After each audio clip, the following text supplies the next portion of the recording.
আপনাকে, আপনার ছেলেকে, আপনার মেয়েকে, আপনার বাপকে, আপনার জাতিকে, আপনার বংশকে যদি আমি অশিক্ষিত প্রমাণ করতে না পারি, জাতির সামনে বক্তব্য দেবো না। তারা লেবার হিসাবে কাজ করে আমাকে বলছে, আব্দুর রাজ্জাক সাহেব, আপনি জামিয়া সালাফিয়ায় সায়েন্স খোলেন না কেন? আমার জন্মভূমি দেবীনগরে সায়েন্স আছে, এদেশের বড় বড় স্কুলে সায়েন্স আছে। তার ছেলের ফলাফল কি আমাকে শোনান। বাপে তো বহু টাকা খরচ করেছে, লক্ষ লক্ষ টাকা খরচ করে ছেলেকে মানুষ করেছে। ফলাফলে দেখা গেল সেই দিন বেশ হুঁশিয়ার, বুদ্ধিমান, সচেতন, মেধাবী ছেলেটা, দেবীনগরের ছেলেটা গাড়ি থেকে নামলো।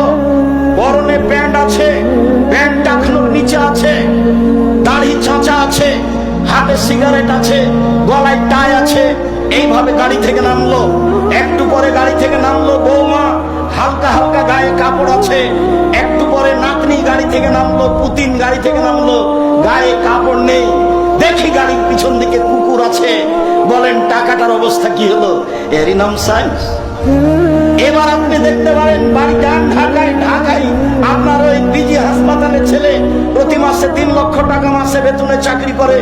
প্রেসক্রিপশন ওই কোম্পানি লিখেছে, যে কোম্পানি তাকে টাকা দেয়। ও জানে এর চেয়ে ওষুধ ভালো আছে।